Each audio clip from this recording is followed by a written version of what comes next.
যান্ত্রিকতার এই সময়ে আমরা যখন ইট পাথরের শহরে হাঁপিয়ে উঠি, তখন মনে হয় প্রকৃতির কাছাকাছি থাকার কোনো জায়গা যদি খুঁজে পেতাম।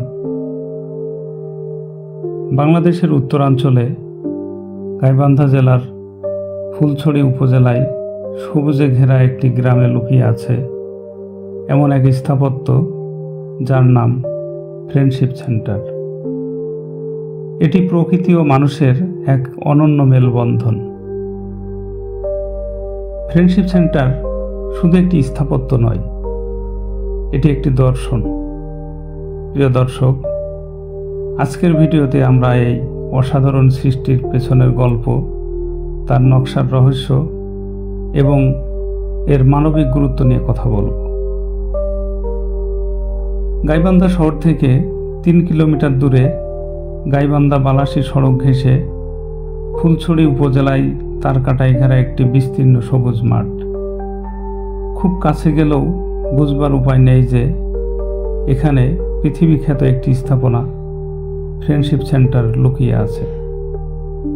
ভবনের ছাদ আর ভূপৃষ্ঠ একই লেভেলে হওয়ায় দূর থেকে ভবনটি দেখা যায় না। ছাদে সবুজ ঘাসের আচ্ছাদন থাকায় ছাদ ও গ্রাউন্ডের নিবিড় সম্পর্ক তৈরি করেছে। প্রাচীন বৌদ্ধবিহার মহেস্থানগড় থেকেই নেওয়া হয়েছে এর নির্মাণ শৈলীর ধারণা। মাটির নিচে নির্মিত এই ভবনটিকে উপর থেকে দেখলে অনেকটা প্রাচীন বৌদ্ধবিহারের মতোই দেখায়। 2000 সালে স্থপতি কাশেপ মাহবুব চৌধুরী এই স্থাপত্যের নকশা করেন। 2012 সালের 18 নভেম্বর গাইবান্ধা বালাসী সড়ক ঘেঁষে ফুলছড়ি উপজেলার মদনের পাড়া গ্রামে প্রায় 8 বিঘা জমির মাটির নিচে এই ফ্রেন্ডশিপ সেন্টারটি গড়ে তোলা হয়। প্রচলিত ভবনগুলোর মতো এটি মাটি থেকে উপরে উঠে আসেনি, বরং এর বেশিরভাগ অংশ মাটির নিচে লুকানো। এই নকশার পেছনে রয়েছে এক গভীর ভাবনা। 32,000 বর্গফুট ফ্রেন্ডশিপ সেন্টারে 2টি প্রশিক্ষণ কেন্দ্র রয়েছে। থাকার জন্য 24টি কক্ষ, উন্নত খাবার ব্যবস্থার পাশাপাশি অভ্যন্তরীণ খেলাধুলা, বই পড়ার জন্য লাইব্রেরি ইত্যাদির ব্যবস্থা আছে। আছে ইন্টারনেট সুবিধা, উন্নত মানের শব্দযন্ত্র, মাল্টিমিডিয়া প্রজেক্টর এবং নিজস্ব বিদ্যুৎ ব্যবস্থা। এখানকার জমিতে চাষ করা হয় বিষমুক্ত সবজি। এছাড়া এখানে আছে ঔষধি গাছের বাগান। আমাদের গ্রামীণ সংস্কৃতিতে প্রায় প্রত্যেকের বাড়িতে একটি উঠান থাকে। ফ্রেন্ডশিপ সেন্টারেও তেমনি উঠানের অংশ রাখা হয়েছে। আর এসব তদারকির জন্য সেন্টারে মোট 19 জন কর্মকর্তা-কর্মচারী কাজ করে যাচ্ছেন। প্রশিক্ষণ সেন্টার হওয়ায় প্রশিক্ষণার্থীদের জন্য নিরিবিলি ও শান্ত একটি পরিবেশ তৈরি এবং পর্যাপ্ত আলো আর বাতাস প্রবেশের ব্যবস্থা রাখা হয়েছে।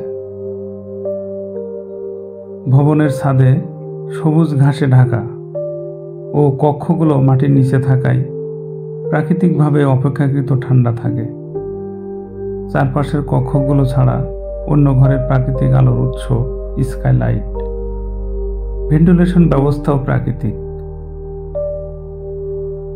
প্রতিটি ব্লকের উচ্চতা সমান।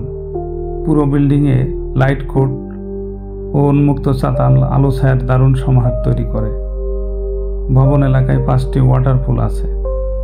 পুরো ভবনে অভিন্ন ইট আর সিমেন্টের গাঁথনি, কোথাও প্লাস্টার ব্যবহার হয়নি। ছাদে যাতে কোনো পানি জমে না থাকে সেজন্য পুরো ছাদ জুড়ে চমৎকার ড্রেনেজ ব্যবস্থা। কিছু কিছু স্থানে খুব যত্ন সহকারে ড্রেনকে দৃষ্টির আড়াল করা হয়েছে। প্রান্তিক ও সুবিধাবঞ্চিত জনগোষ্ঠীর মর্যাদা এবং আশা নিয়ে জীবনযাপনের সুযোগ করে দিতেই 2002 সালে ফ্রেন্ডশিপের যাত্রা শুরু। উত্তরবঙ্গের চর এলাকা এবং দক্ষিণাঞ্চলের ঘূর্ণিঝড় আক্রান্ত এলাকার ঝুঁকিপ্রবণ মানুষের স্বাস্থ্য, শিক্ষাসহ জীবনযাত্রার মান উন্নয়নে কাজ করছে ফ্রেন্ডশিপ। ফ্রেন্ডশিপ সেন্টারে সুবিধাবঞ্চিত সেই সকল জনগোষ্ঠীকে নানা বিষয়ে প্রশিক্ষণ দিয়ে স্বাবলম্বী করে তোলা হয়।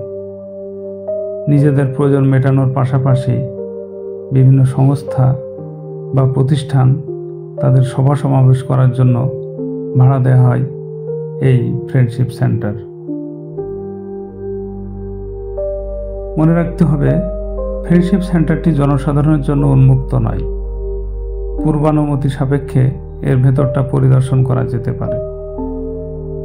এই ফ্রেন্ডশিপ সেন্টারে যেভাবে যাবেন, গাইবান্ধা জেলা শহরের বাস টার্মিনাল থেকে ব্যাটারি চালিত অটো অথবা সিএনজি চালিত অটোরিকশা যোগে গাইবান্ধা বালাসীঘাট সড়কে 5 কিলোমিটার পথ পাড়ি দিলে দেখা মিলবে এই ফ্রেন্ডশিপ সেন্টারের। এক্ষেত্রে আপনাকে 25 থেকে 30 টাকা ভাড়া গুনতে হবে। এছাড়া নিজস্ব যানবাহন বা মোটরসাইকেল যোগে এই ফ্রেন্ডশিপ সেন্টারে যেতে পারবেন। প্রিয় সুধী, ফ্রেন্ডশিপ সেন্টার শুধু একটি দর্শনীয় স্থান নয়, এটি একটি মানবিক উদ্যোগের প্রতীক। যদি কখনো গাইবান্ধায় যান, তবে প্রকৃতির মাঝে লুকিয়ে থাকা এই স্থাপত্যের সাথে একাত্ম হতে ভুলবেন না। আর আমাদের চ্যানেল হেরিটেজ হরাইজনের সাথে থাকুন। ভবিষ্যতে আমরা বাংলাদেশের আরও এমন অনেক অজানা ইতিহাস আর ঐতিহ্য নিয়ে ফিরে আসব। এই ভিডিওটি ভালো লাগলে লাইক ও সাবস্ক্রাইব করতে ভুলবেন না।